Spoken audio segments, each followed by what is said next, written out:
Hey, Trae Young's Instagram check-in. Here's the drill.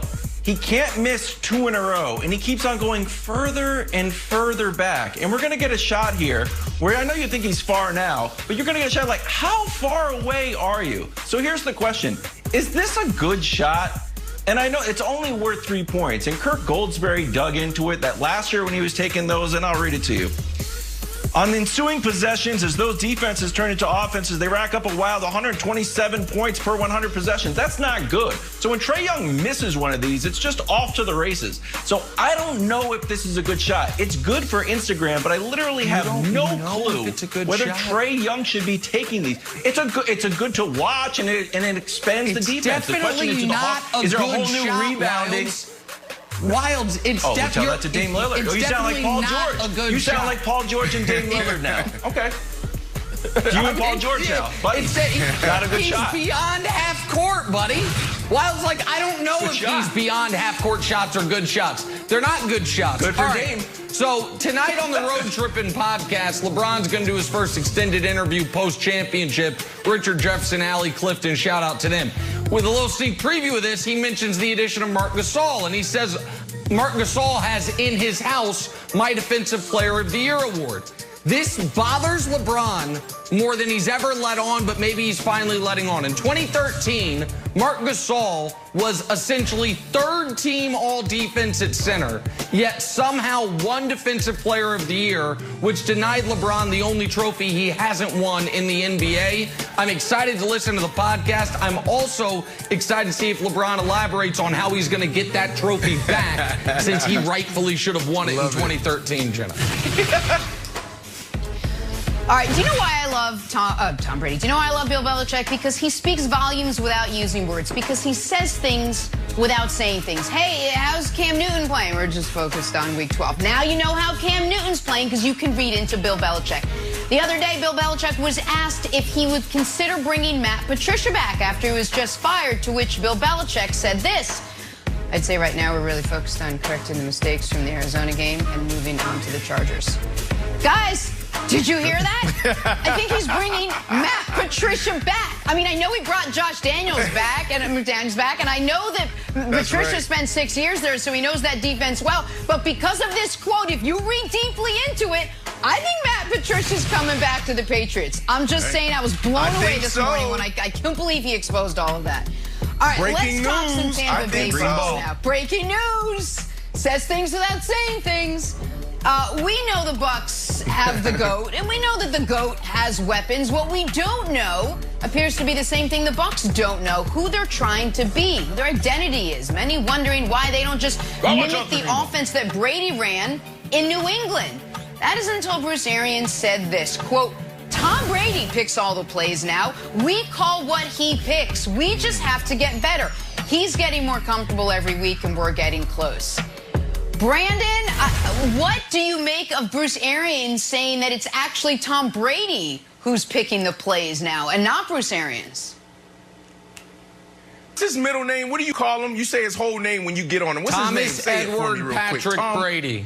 Thomas Edward Patrick Brady. I'm sitting here for 3 months defending you, standing on the table against Nick Wright, saying it's 90% Bruce Arians' offense, 10% Tom Brady. And now these reports are coming out. You have some questions to answer. I think tomorrow he speaks to the media. The reporters and guys and ladies on the beat are back in the locker room. So we're going to hear Tom Brady answer these questions. There's a lot that we need to hear, because if this is Tom Brady really picking these plays, and it's a complex situation because you have Bruce Arians, you also have Byron Leftwich, the offensive coordinator, and you have Tom Brady, who is a genius in himself from the offensive standpoint. So if it really is him, then we have a problem, right? Like, you're Tom Brady, you're 43 years of age. Like, what makes you think that this is the time to take all these shots? Like, you need to hand the ball off. I don't know if it's like an ego play, and he's like, well, in New England, they forced me to dink and dunk. I want to prove to everyone that I'm this guy that can optimize my health and optimize my performance. TP12 method. I'm going to show everybody I can lead the league in passing yards. Like, no, we're trying to win a championship here. So he has a lot of questions that he has to answer.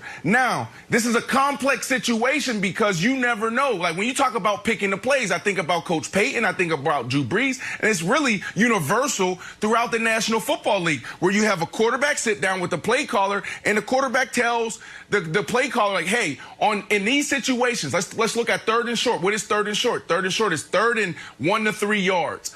Here's the top plays that I like in this order. So when we get to 3rd and 1, 3rd and 2, guess what he's going to call? The first thing that the quarterback likes. So that's that as far as picking the plays. But now when we go to the field, is Tom Brady actually going out there and orchestrating this whole thing? Like, look, let's get into this run play. Let's get into this pass play. We don't know that. So there's a lot of things that needs to come out, Nick, before I can really jump down his throat.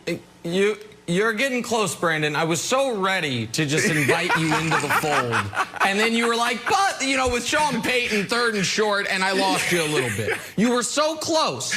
Because here's what we know.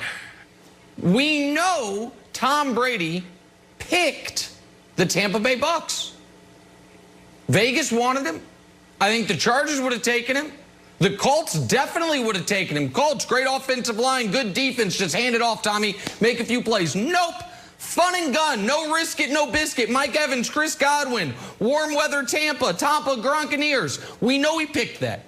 We know he picked Gronk. We know beyond a shadow of a doubt when maybe the team needed to focus on running more, he made them sign Antonio Brown. Something that the head coach, Bruce Arians, months before had said they absolutely would not do. All of a sudden, they're doing it. So why would he not be the one saying, let's run this type of offense? He went down there to run this type of offense. He went down there because 2019, we were told, and it sure seems like Brady felt, was not his fault. Lack of weapons, lack of creativity, lack of talent. It wasn't me, it was you. So now I will go somewhere else where those issues are solved, and you're going to see me bask in the glory of the most losses through 12 weeks that I've had since 09, and the most picks through 12 weeks that I've had since 06, and a team that is hanging on to a wild card spot by the skin of its teeth, and a coach who is not going to abide being blamed for all of this anymore. I mean, if Arians was feeling like this before the game, imagine once he hears the 3-hour Tony Romo love fest for Brady and just annihilation of Bruce Arians that broadcast was. So, Wilds, Bruce Arians ain't here for this. Listen, Tom Brady has been given immense power, and this is what it's looked like so far. All right, so the question is this, and Jenna, it's going to be a reference to your Bill Belichick quote. Why do you think Bruce Arians is doing this, Nick? Do you actually think that in the battle of egos and that Tom Brady pushing back a little bit on this no risk it, no biscuit, do you think that is now, honestly, just to lay it out like kids, hurting Bruce Arians' feelings, and that's the reason why he goes to the media and kind of is sharing this info? He's not under truth serum. He doesn't have to say any of this, none of it, but he's volunteering it, and I don't know why. Here's why. Because while Tom Brady's legacy is totally secure, written in stone, the GOAT of all GOATs, Bruce Arians is still writing his. And Bruce Arians knows, hey, when did Big Ben have the best stretch of his career? With me. When did Carson Palmer go from a guy who's bouncing around the league to MVP candidate? With me. Jameis Winston evidently can't even beat out Taysom Hill. He threw for 5,000 yards with me. And now the entire narrative on every show and every Bucs game is the good plays are Tom, the bad plays are me. Bleep that. That ain't right. And so I absolutely believe it's Bruce Arians trying to not throw anyone under the bus, but not get thrown under the bus himself by misinformation. Set the record straight and let people evaluate it fairly with all the actual facts. Anxious to hear.